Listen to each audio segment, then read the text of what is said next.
Assalamualaikum warahmatullahi wabarakatuh. Salam sejahtera untuk kita semua. Pada kesempatan ini, izinkan saya berbagi sebuah topik yang menurut saya sangat penting untuk kita pahami bersama.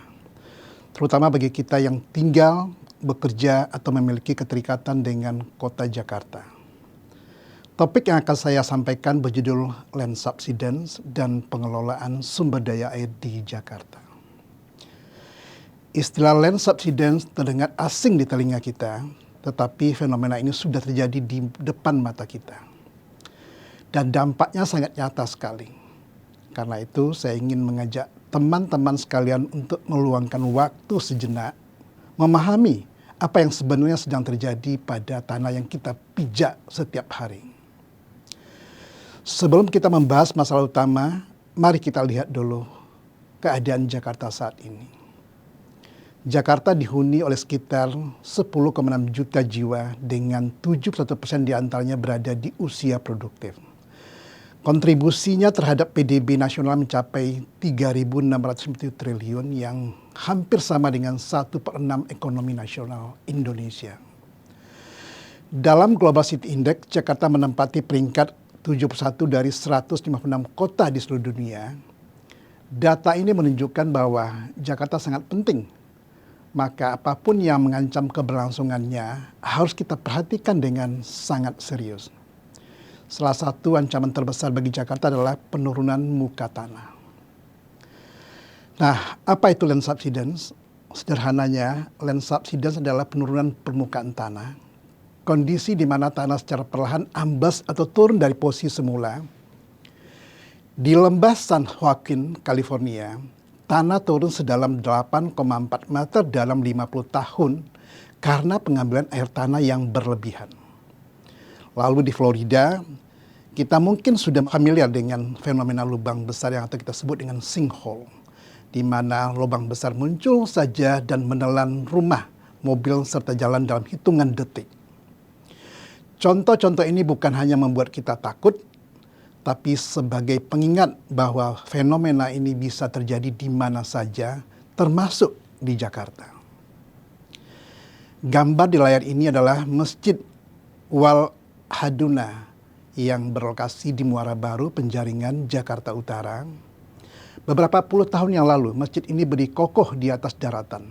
Tetapi kondisi sekarang sebagian besar bangunnya telah terendam oleh air laut. Masjid Wal Aduna ini adalah bukti nyata dan saksi bisu dari fenomena yang sedang terjadi di Jakarta. Sekarang, mari kita lihat datanya secara lebih sistematis. Berdasarkan kajian dari Atlas JCDS dan data ITB, dengan asumsi laju penurunan muka tanah konstan sebesar 10 cm per tahun dan kenaikan muka air laut 6 mili per tahun, kita mendapatkan gambaran sebagai berikut.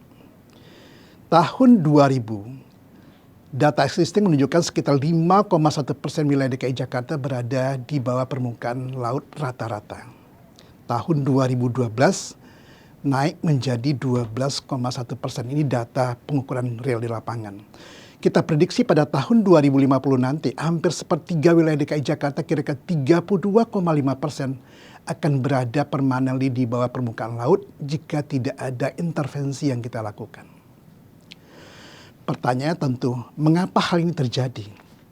Ada 6 isu strategis yang saling berkaitan dan semuanya menekan Jakarta secara bersamaan. Tekanan air limpasan dari hulu, keterbatasan infrastruktur banjir dan sanitasi, tingginya ketergantungan masyarakat pesisir pada air tanah, ancaman rob permanen, potensi Kepulauan Seribu yang belum optimal digarap, dan dampak perubahan iklim secara global. Berdasarkan hasil pemantauan Kementerian ESDM pada tahun 2016 terdapat sebanyak 22 dari 26 titik kira-kira 85% mengalami penurunan muka tanah sehingga 12 cm dibandingkan data tahun 2015. Artinya, penurunan muka tanah bukanlah kejadian terisolasi di beberapa wilayah saja. Penurunan muka tanah ini terjadi hampir di seluruh wilayah DKI Jakarta, terutama bagian utara. Penyebabnya masih sama, yaitu eksploitasi air tanah khusus air tanah dalam secara tidak terkendali dan berlebihan. Ketiga masalah utama ini, penurunan tanah, banjir, dan krisis air bersih atau air minum sebenarnya saling terhubung dalam sebuah siklus. Karena layanan air minum perpipaan belum terjangkau semua warga, masyarakat masih mengambil air tanah, khususnya air tanah dalam. Tanah pun amblas. Sungai tidak lagi mampu mengalirkan air ke laut secara gravitasi sehingga air berbalik ke daratan. Banjir semakin parah. Dan banjir yang berulang justru semakin memperburuk akses terhadap air bersih di kota ini. Lingkaran ini terus berputar dan untuk memutusnya kita harus menyelesaikan akar masalah dari 3 arah sekaligus. Karena itu prioritas pengendalian dirumuskan dalam 3 arah sekaligus.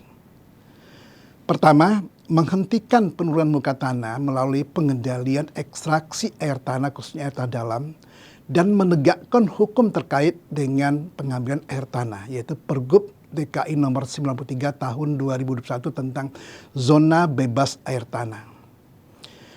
Kedua, menata ulang penyediaan air bersih Jakarta, khususnya air perpipaan dengan target Jakarta 100% layanan air minum perpipaan pada tahun 2029 sehingga harus ditetapkan sumber air bersih kawasan strategis. Ketiga, mengendalikan banjir Jakarta melalui perkuatan pelindungan pesisir utara, baik untuk jangka pendek dengan membangun tanggul fase A dan tanggul mitigasi rob, jangka menengah perbaikan sistem polder dan reservoir bawah tanah untuk kawasan padat penduduk, maupun jangka panjang yaitu membangun giant seawall atau NCIC di fase B dan fase C sebagai benteng terakhir Jakarta yang bisa mengamankan Jakarta berapa abad ke depan. Sekarang ini kita hidup di era teknologi. Kita tidak bisa hanya mengandalkan cara-cara lama. Oleh karena itu, konsep Smart Water Management System dikembangkan untuk mengelola air tanah dengan lebih baik. Konsep ini meliputi beberapa hal seperti inventarisasi sumber produksi, pemantauan muka air tanah secara real time, dan membuat model hidrologi berdasarkan data yang telah dikumpulkan sejak tahun 2001 sampai tahun 2020, dan juga termasuk program pengimbuhan kembali air tanah dalam. Dengan menggunakan sistem berbasiskan data, kita dapat mengambil keputusan yang lebih tepat tentang kapan air tanah bisa diambil, di mana lokasinya, dan berapa jumlah yang bisa diambil. Semua pengelolaan air tanah ini didasarkan pada ilmu pengetahuan. Saya tutup dengan mengajak Bapak dan Ibu semua untuk ikut bertanggung jawab menjaga lingkungan, tidak peduli latar belakang kita apa. Mari kita mulai dengan hal-hal sederhana seperti menghemat air, mengurangi penggunaan air tanah, khususnya air tanah dalam, mendukung program percepatan air bersih perpipaan, membersihkan sungai dan saluran air di sekitar kita, serta tidak membuang sampah sembarangan. Jika jutaan orang melakukan hal-hal kecil secara teratur, dampaknya akan sangat besar. Saya harap kata-kata saya hari ini bisa membuka mata kita semua dan mendorong kita untuk melakukan tindakan nyata sekecil apapun untuk masa depan Jakarta yang lebih baik dan lebih aman. Terima kasih atas perhatiannya. Semoga apa yang saya sampaikan bisa bermanfaat. Mohon maaf jika ada yang kurang berkenan. Wassalamualaikum warahmatullahi wabarakatuh.